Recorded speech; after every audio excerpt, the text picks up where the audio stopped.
Ok. Hermanos míos, tengo 35 minutos, me informaba aquí el obispo. Una dicha saludar a nuestro director de campo aquí para Sudamérica, para el Cono Sur. Y también al obispo Miguel Sobarzo, que el Señor le bendiga. Una dicha ver aquí a mi amigo Patricio, con quienes compartimos un tiempo en el seminario. Y hermanos, al hermano Riquelme también, ¿verdad? Siervos del Señor, hombres de gran trayectoria, y a cada uno de ustedes, mis queridos hermanos.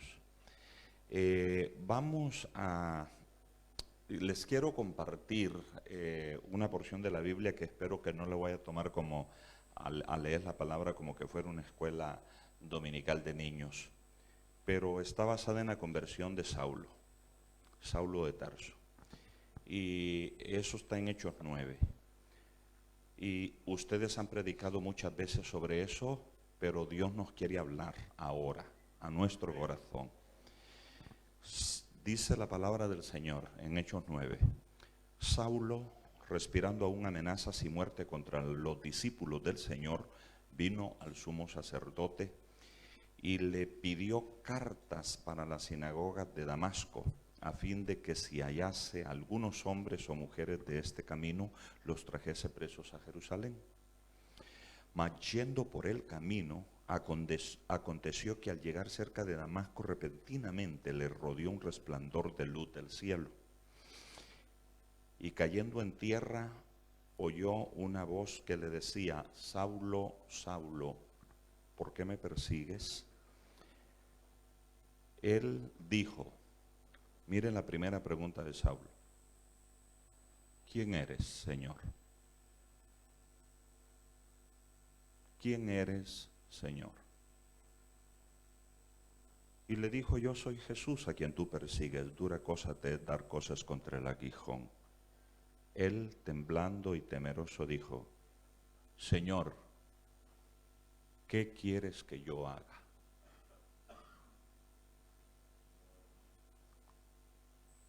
Y el Señor le dijo: levántate y entra en la ciudad y se te dirá lo que debes hacer. Las dos preguntas de Saulo. La primera pregunta es, mis amados, ¿quién eres, Señor? Y la segunda, una pregunta misional: ¿qué tú quieres que yo haga?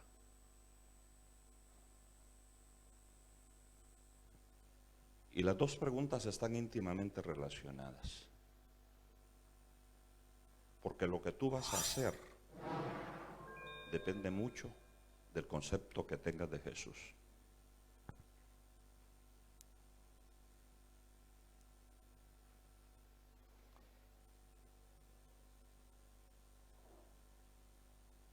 Lo que primero ocurre en Saulo es reconocer el señorío de Jesús. Si el Señor de la iglesia eres tú, la iglesia está muerta. Si el Señor de la iglesia soy yo, la iglesia no tiene ni presente ni futuro. Hay que reconocer quién es el Señor de la iglesia. Señores, hay que reconocer quién es el Señor de la iglesia. Y ese es un punto de partida. Y es que no puede ser de otro modo. La vida cristiana comienza con reconocer a Jesús como Señor. La vida cristiana. Y perdónenme, me temo que puede haber gente en el ministerio que no ha tenido una genuina experiencia de un encuentro con Dios. Y que está hablando de un Jesús que otros conocen, pero que ellos no han tenido una experiencia con este Jesús. Las experiencias de conversión pueden ser diferentes entre una persona y otra, pero el principio que origina la conversión y la vida cristiana es el reconocimiento absoluto de Jesucristo como Señor. De hecho, no hay conversión cristiana al menos que haya revelación espiritual de Jesús como el Cristo. ¿Quién dicen los hombres que es el Hijo del Hombre? ¿Y vosotros quién decís que soy yo? tú eres el Cristo, el Hijo del Dios viviente. Bienaventurado eres, pastor, porque no te lo reveló carne ni sangre, sino mi Padre que está en los cielos. Nosotros, hermanos, no podemos ministrar una iglesia dándole información de un Jesús mitológico. Jesús ¿es o no es Señor de tu vida y de la iglesia? Y si Jesús no es el Señor de la iglesia, discúlpame, estamos perdiendo nuestra vida y nuestro tiempo. La información histórica, teológica, filosófica, religiosa y cultural acerca de Jesús puede hacer simpatizantes o admiradores de Jesús. Pero solo cuando Jesús mismo se revela al ser humano a través de la palabra, del Espíritu y el testimonio cristiano, es que una persona experimenta el milagro sobrenatural de la conversión. Y solo una persona convertida realmente acepta a Jesucristo como su Señor y Salvador personal. Solo por el milagro de la conversión se puede conocer quién realmente es Jesús. Jesús es el Señor, el Salvador, el Rey de Reyes, el Alfa y la Omega, el camino, la verdad, la vida, el Cordero de Dios que quita el pecado del mundo, el sumo sacerdote que traspasó los cielos y está sentado a la diestra del Padre, el único mediador entre Dios y los hombres. Su nombre es sobre todo nombre, su autoridad es sobre toda autoridad. Él es el cumplimiento de todas las profecías, de los tipos, prototipos, figuras y sombras. Él es la esperanza primera y la esperanza última. Él es Dios y la máxima revelación de Dios. En Él habita toda la plenitud de la divinidad. Él es creador, el alto y sublime, el deseado de todas las naciones. Pero Él también es Dios hecho humano. Él es Dios con nosotros, el maestro, el amigo, el pastor, el proveedor, el sustentador, el que nos levanta, quien nos sostiene, nos sana, nos libera y nos acompaña. Entonces, cuando Saulo hizo la pregunta en la experiencia de su conversión, cuando Saulo pregunta, ¿quién eres, Señor?, hizo la pregunta exactísima, porque solo cuando Jesús se nos revela hay conversión. Y solo cuando hay conversión podemos asumir la actitud correcta ante Él como nuestro Salvador, nuestro Señor, santificador, sanador, sustentador, bautizador, mediador, intercesor, maestro, modelo, pastor y rey. Sin una genuina conversión no conocemos quién es Jesús. Repito esto. Sin una genuina conversión, sin un encuentro con el Cristo resucitado, no sabemos quién es Él. Entonces terminamos por inventarnos o crearnos un Señor a mi medida. Un Señor que nos debe obedecer, nos debe complacer. Un Señor del que nos servimos y no a quien servimos. La segunda pregunta, ¿qué quieres que yo haga?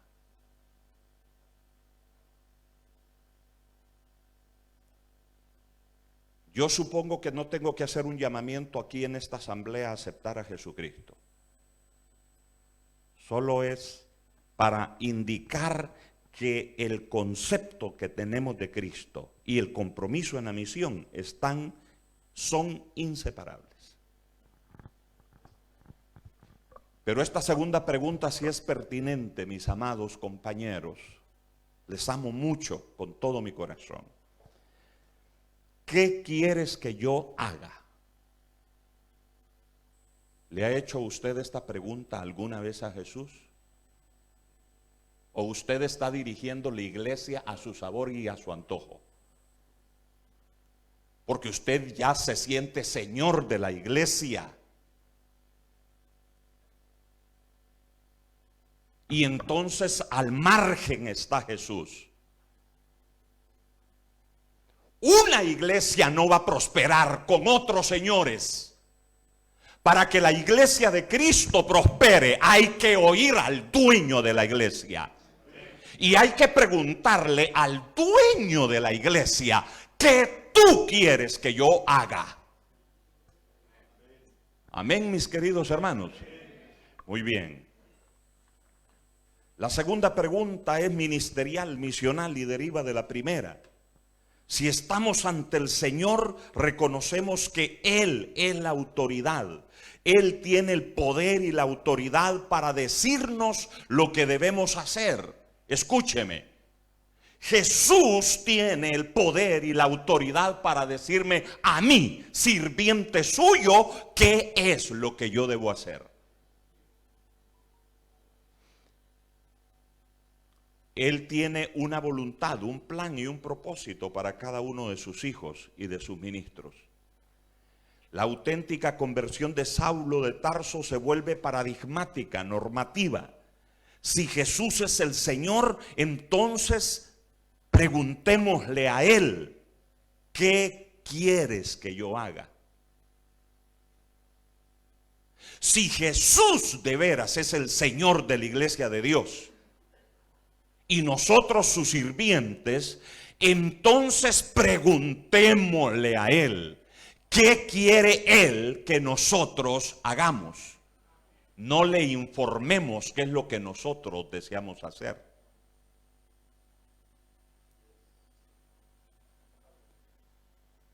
O mejor aún, ¿qué quieres tú hacer a través de mí? Esto es amar, respetar y obedecer la voluntad del Señor. Pablo sigue el modelo de Jesús que dijo, porque he descendido del cielo, no para hacer mi voluntad, sino la voluntad del que me envió. No puedo hacer nada por mí mismo, porque no busco mi voluntad, sino la voluntad del que me envió, la del Padre. Un reclamo de Jesús a la multitud que escuchó el llamado Sermón del Monte fue, ¿por qué me llamáis Señor, Señor, y no hacéis lo que yo digo? Y es que mis queridos compañeros de ministerio, amados hermanos míos, al menos que Cristo sea el Señor de tu vida, de tu familia y de tu ministerio, al menos que eso sea una realidad, la disposición de escucharle a Él, su voluntad perfecta, el valor, la integridad de decirle, Señor, ¿para qué me tienes en este lugar?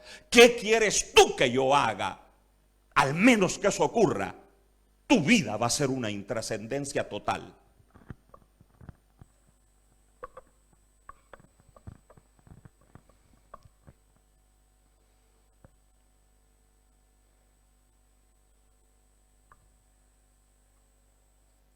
Ahora hemos invertido el orden de las cosas. En vez de preguntar, Señor, ¿qué quieres que yo haga?, le informamos al Señor lo que nosotros hemos decidido hacer.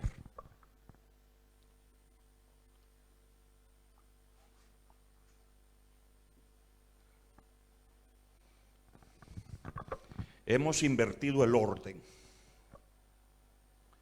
En vez de preguntar, Señor, ¿qué quieres que yo haga? ¿Cuál es tu voluntad? Ahora le informamos nosotros al Señor lo que nosotros hemos decidido hacer. ¿De una iglesia así Jesús es Señor? No. No. No es Señor.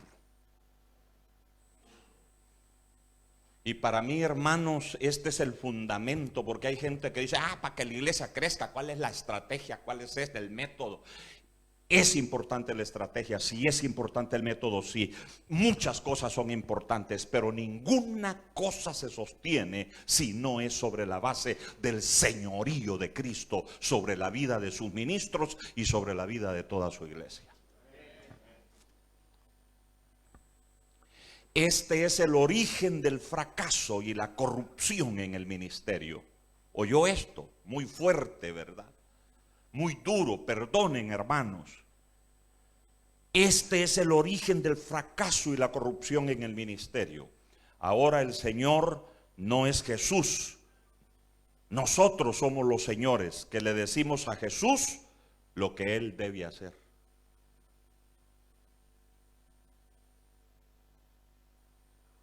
Saulo durante todo su ministerio de principio a fin supo honrar el señorío de Jesús. Ante la pregunta, ¿qué quieres que yo haga? La respuesta del Señor fue precisa: levántate y entra en la ciudad y se te dirá lo que debes hacer.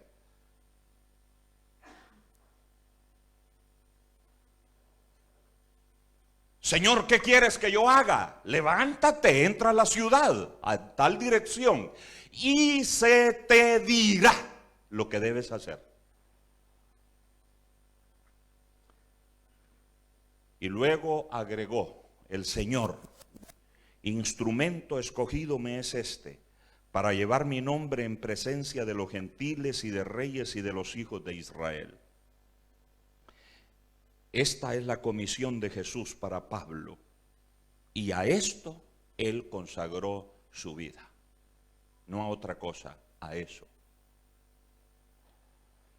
Cuando Saulo preguntó, ¿qué quieres que yo haga?, estaba reconociendo la autoridad, soberanía, propósito y voluntad de Jesús sobre su vida y ministerio. A mí me da tristeza, hermanos, cuando el ministerio de la iglesia se vuelve un ministerio político, sucio y corrupto, y así quieren ver la gloria de Dios. Como que necesitamos una conversión, hermanos míos. Saulo no le pidió un puesto en el Sanedrín a Jesús. Saulo tuvo el valor de decirle: si tú eres el Señor, entonces tú dime lo que yo tengo que hacer, y eso que tú me digas es lo que yo voy a hacer.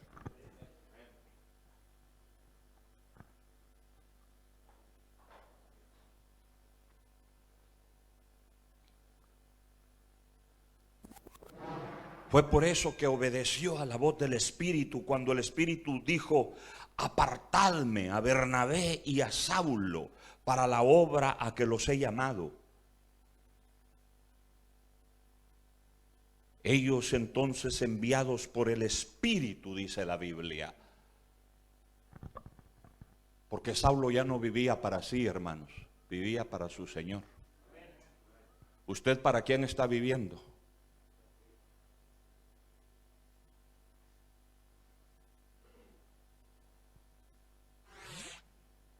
Porque Saulo tenía un compromiso, hermanos míos. Y a mí se me hace, mi estimado Eduardo, perdonen, nosotros utilizamos, del contexto donde yo vengo, utilizamos mucho la relación horizontal, más que esa cosa vertical, hermano. Nosotros somos amigos, somos hermanos, y cuando la gente me dice allá, superintendente, yo le digo, no me digas esa mala palabra, porque dentro de un tiempecito, ¿cómo me vas a decir? Ex superintendente, se va a oír feo. Mejor decirme hermano, y eso nunca suena feo, ¿verdad?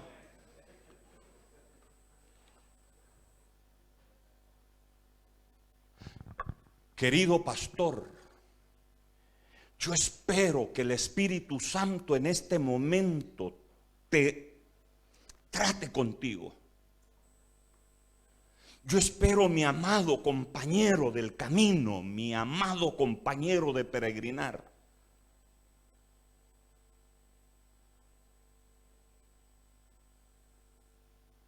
¿le harías tú esa pregunta a Jesús y estarías dispuesta,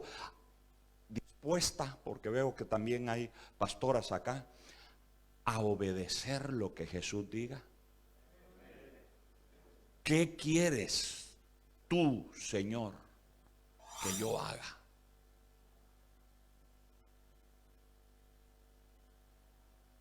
Conozco a mucho pastor político.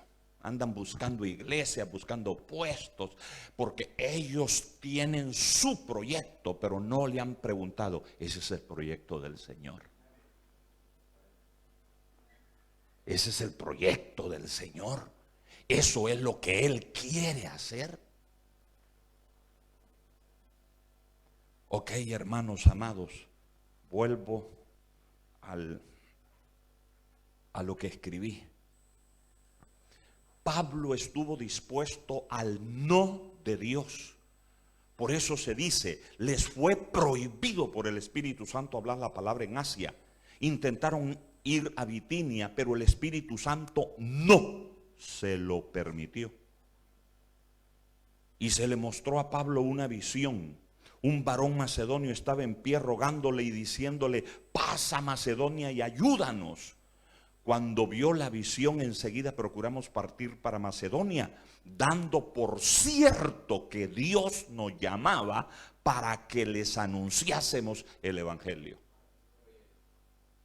Esto es una sujeción al señorío de Cristo. Pablo con su equipo tenían su plan, pero hubo un momento que el Señor dijo, ese es tu plan, pero no es mi plan. Amén, hermanos.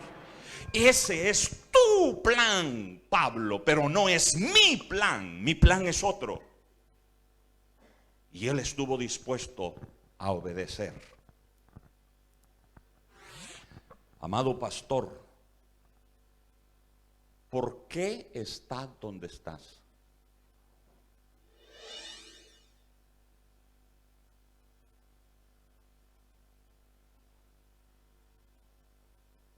Compañero mío, ¿por qué estás donde estás?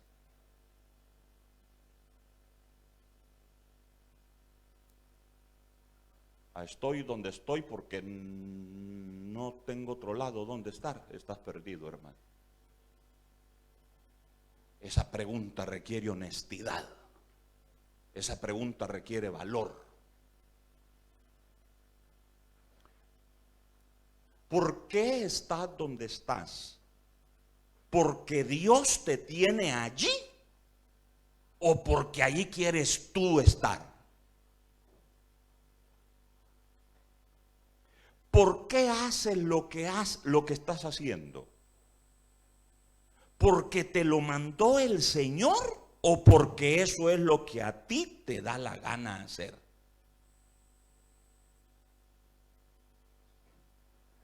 Pregunto, ¿crees que es necesario volvernos a Dios y preguntarle,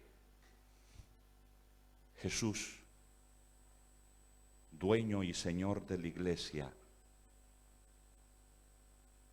¿qué tú quieres que yo haga?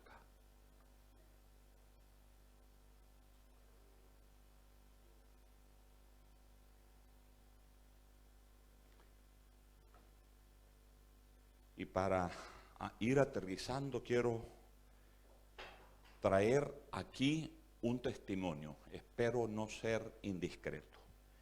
Pero en la pasada Asamblea General conversé con un compañero que servía como supervisor nacional en un país de SAN, Sudamérica Norte.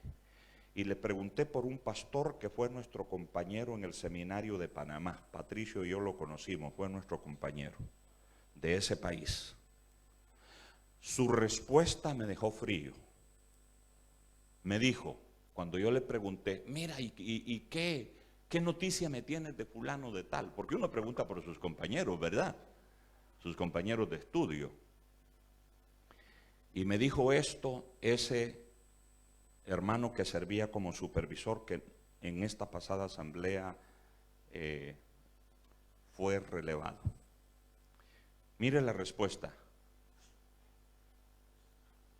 Dime, hermano, ¿qué está haciendo fulano de tal? Su respuesta fue esta.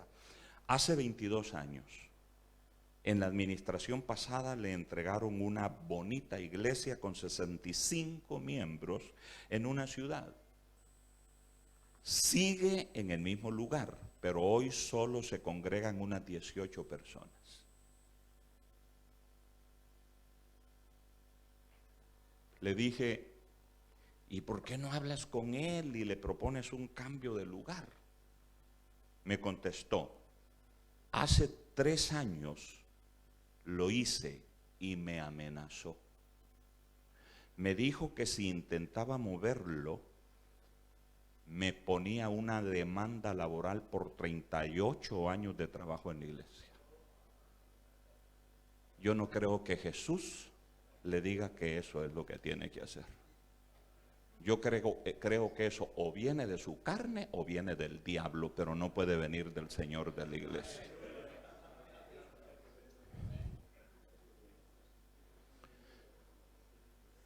Simplemente no entiendo esos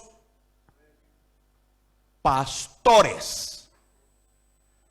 ¿Será que este ministro, cuando le nombraron pastor en aquella iglesia, le preguntó al Señor, ¿qué quieres que yo haga en este lugar?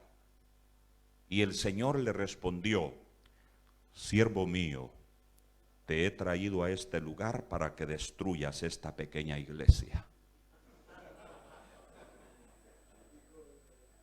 Y si te intentan mover, apriétala con una demanda laboral. ¿Será que Jesús habla esos términos?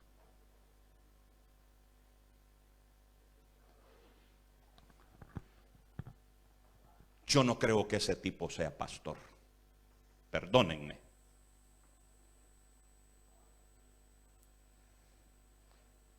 Yo no creo que una persona sea pastor y que le nombraron en una comunidad, hermanos, y que después de 22 años que le entregaron 65 personas, tiene 18. Y que todavía tiene conciencia de comer, de dormir y decir que es ministro. Por el amor de Jesucristo, hermanos, con ministros así no necesitamos al diablo.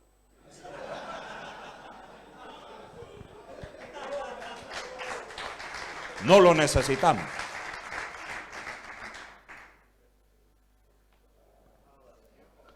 Mi amado pastor, ¿eres de los que pregunta, Señor, ¿qué quieres que yo haga?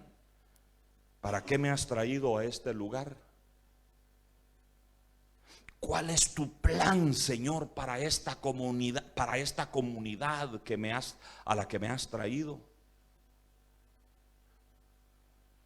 ¿Qué tú quieres hacer aquí, mi Señor?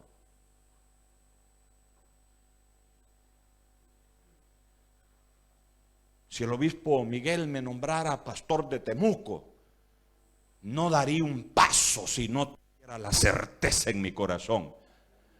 Pasaría tirado con mi cara en el piso preguntándole, si tú me trajiste aquí, dime qué tú quieres hacer aquí, Señor. Dime cuál es tu proyecto para esta ciudad, Señor.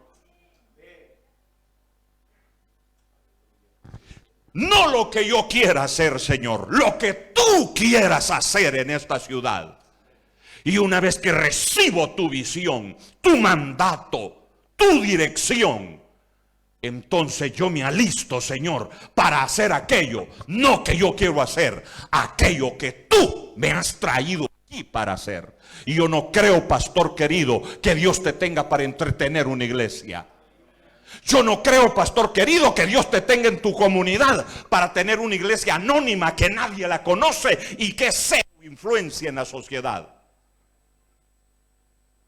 Yo no creo, pastor querido, que Dios te haya llamado para la intrascendencia. No lo creo. Sinceramente no lo creo. Bueno.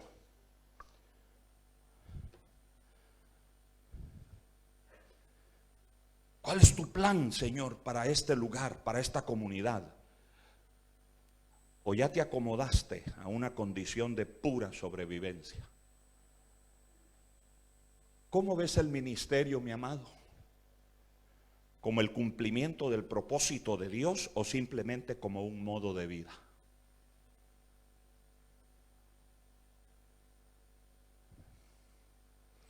La única manera de desarrollar un ministerio poderoso y trascendente es hacerlo según la voluntad del Señor. Y para esto es necesaria la pregunta misional.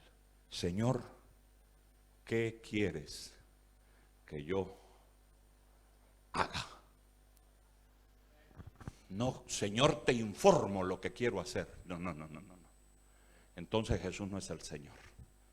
Él es el Señor cuando tenemos el valor de preguntarle: esta iglesia que es tuya, este mundo que es tuyo, esta comunidad que es tuya, esta ciudad que es tuya,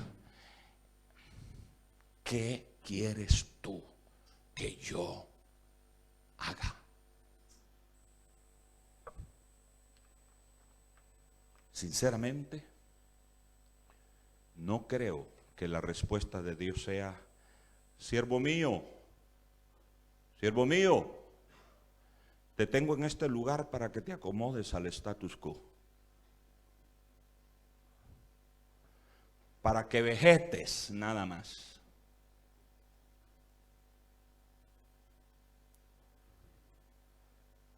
Siervo mío, te he traído aquí para que entretengas este pequeño grupo.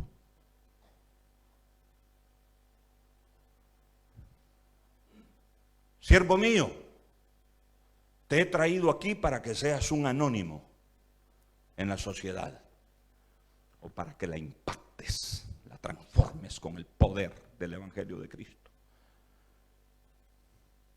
Siervo mío, te he traído aquí para que sostengas la peña. Ay Dios, hermanos, pasan décadas y la misma gente ahí. Ya las bancas tienen la forma de la parte posterior de la gente porque se han sentado por décadas ahí. Finalmente les pregunto, perdónenme, quizás sea una pregunta hepática: ¿y ustedes no se cansan de ver a la misma gente? Que aguante.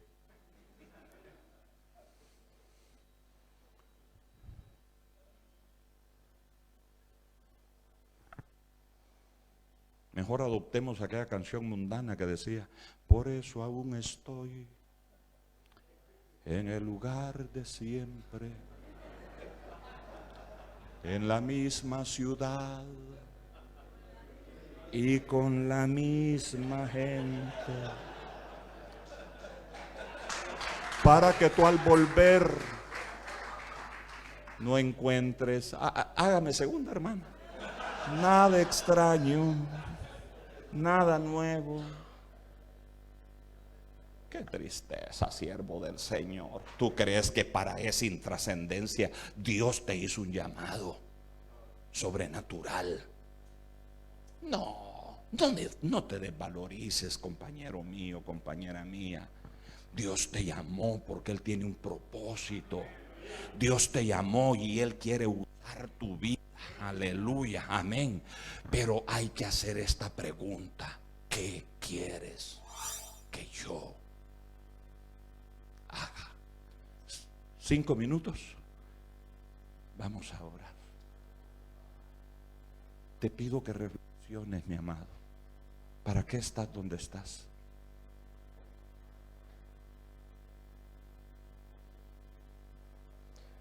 Hay pastores que sus respuestas, mi estimado Eduardo, a mí me dan lástima.